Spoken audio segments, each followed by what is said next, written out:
Hi എല്ലാവർക്കും, എന്തുകൊണ്ട് വിശേഷം? സുഖമല്ലേ? പിന്നെ ഈ വീഡിയോ ഒന്ന് കണ്ടു നോക്കേ, എന്നിട്ട് പറയാം. ഈ ഒരു ജന്മം വേണ്ടിയിരുന്നില്ല എനിക്ക് തോന്നാറുണ്ട്. അപ്പൊ ആശുരു പെൺകുട്ടിയെ കല്യാണം കഴിച്ചാൽ ഉറപ്പായിട്ട് ഇതേപോലെ ഒരു മൊഞ്ചൊരു കുട്ടിയെ കിട്ടത്തില്ലേ പറഞ്ഞു സങ്കടം. എനിക്കറിയാം അക്സെപ്റ്റഡ് ആണ് ആ കാര്യത്തിൽ. എനിക്ക് പേഴ്സണൽ ഓക്കെ, പൊതുവെ എൻ്റെ മനസ്സിൻ്റെ കുഴപ്പമായിരിക്കാം. പൊതുവെ ഈ ഒരു വിഭാഗത്തിനോട് എനിക്ക് വലിയ മമതയില്ല. അതിൻ്റെ ഒന്നാമത്തെ കാരണം, ഇതിൽ 80% പേരും ഫേക്കായിട്ടുള്ളവരാണ്. 20% പേര് മാത്രമാണ് കറക്റ്റായിട്ട് നിൽക്കുന്നത്. ജാസിയെക്കുറിച്ച് എനിക്ക് വലിയ അഭിപ്രായമൊന്നും ആദ്യം ഇല്ലായിരുന്നു. അത് അവരവരുടെ ഇഷ്ടമല്ല, അവരവരുടെ ഇഷ്ടത്തിന് പൊയ്ക്കോട്ടെ. പക്ഷേ ഈ ഒറ്റ സ്റ്റേറ്റ്മെൻറ്റ് കൊണ്ട് എനിക്ക് പുള്ളിയോടുള്ള എന്തെങ്കിലും ഒരു ഇഷ്ടക്കേടെങ്കിൽ അത് പോയി കഴിഞ്ഞ കാര്യം.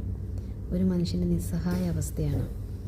എന്തെങ്കിലും ഒരു വഴി ഉണ്ടായിരുന്നെങ്കിൽ അയാളിങ്ങനെ ജീവിക്കൂലായിരുന്നു. അയാൾക്ക് തന്നെ അറിയാം ഇത് ഏറ്റവും ഗതികെട്ടൊരവസ്ഥയാണ്. അതുകൊണ്ടാണ് ഇനി ഇങ്ങനൊരു ജന്മം ഉണ്ടാവരുത്, ഒന്നുകിൽ ആണായിട്ട് അല്ലെങ്കിൽ പെണ്ണായിട്ട്. ഈ സാധാരണ എല്ലാവരും പറയുന്ന പോലെ ഇതൊരു അനുഗ്രഹം അങ്ങനെയൊന്നുമല്ല. അയാൾ തന്നെ തുറന്ന് സമ്മതിക്കുന്നുണ്ട് ഇനി ആർക്കും അങ്ങനെ ഒരു ജന്മം കൊടുക്കല്ലേ. അതിൽ നിന്ന് മനസ്സിലാവാം ഒരിക്കലും വേഷം കിട്ടുന്നതല്ല എന്ന്. ആ ഒരു സ്റ്റേറ്റ്മെൻറ്റ് കൊണ്ട് മനസ്സിലാകാം, ബുദ്ധിയുള്ളവർക്ക് മനസ്സിലാകാം. അല്ലാത്തൊരു ചുമ്മാ അവനെ തെറി വിളിച്ചുകൊണ്ടിരിക്കും. പക്ഷേ കേട്ടപ്പോൾ വിഷമം തോന്നി. ഒരു മനുഷ്യരെ അങ്ങനെ ഒന്നുകിൽ ആണായിട്ട് അല്ലെങ്കിൽ പെണ്ണായിട്ട് ഇത്രയും വേദനയും സഹിച്ച് ഇത്രയും നാണക്കേടും ബുദ്ധിമുട്ടും കളിയാക്കലുകളും ഒക്കെ സഹിച്ചിട്ട് ആരും പൂർണ്ണരല്ല. എങ്കിൽ ഇപ്പോൾ അപ്പച്ചയ്ക്ക് നിങ്ങളുടെ വീട്ടിൽ വന്നാൽ നിങ്ങൾ ഉൾക്കൊള്ളൂ. നമ്മുടെ വീട്ടിൽ വന്നാലും എൻ്റെ വീട്ടിൽ അങ്ങനെ ഉണ്ടായാലും ഞാനും ഉൾക്കൊള്ളൂല. നിങ്ങളുടെ വീട്ടിൽ നിങ്ങളും ഉൾക്കൊള്ളൂല. മനസ്സിൽ സന്തോഷത്തോടെ ആരും അത് ഉൾക്കൊള്ളുന്ന കാര്യമല്ല ഒരിക്കലും. പിന്നെ ഇതിനു വേണ്ടി വേഷം കെട്ടി നടക്കുന്നവരുമുണ്ട്. അതിനെ നമ്മൾ കണക്കാക്കണ്ട, അത് അവരുടെ ഇഷ്ടത്തിന് അങ്ങ് വിട്ടോട്ടെ. പക്ഷേ ഇതങ്ങനെയല്ല. ഇത് ഞാനും ആദ്യമൊക്കെ അങ്ങനെ ഡൗട്ട് അടിച്ചിട്ടുണ്ടായിരുന്നു. പിന്നെ എനിക്കത് ചെറിയൊരു തോന്നി. പക്ഷേ ഇപ്പോൾ ഈ ഒറ്റ സ്റ്റേറ്റ്മെൻറ്റ് പുള്ളി ജെനുവിനാണെന്ന് എനിക്ക് മനസ്സിലായി. ഇത് കേൾക്കുന്ന ഒരുമാതിരിപ്പെട്ട ആൾക്കാർക്കൊക്കെ മനസ്സിലാവും ജെനുവിനാണെന്ന്.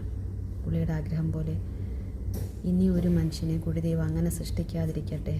അല്ലേ? എന്ത് കഷ്ടമാണ് ഇത്രയും ഓരോരുത്തർ പറയുന്ന ആ കമൻറ്റുകളിൽ തന്നെ ഓരോരുത്തർ പറയുന്നതിന് ഒരു ഉപദ്രവവും ചെയ്യുന്നില്ല. അവരെ ഇഷ്ടത്തിന് അവർ ജീവിക്കുന്നു. പക്ഷേ ആരുടെയൊക്കെയോ താല്പര്യത്തിന് ഇങ്ങനെയാണ് ഒരു മനുഷ്യൻ ജീവിക്കേണ്ടത് ഓരോരുത്തർ ഡിസൈഡ് ചെയ്ത് വെച്ചിട്ടുണ്ട്.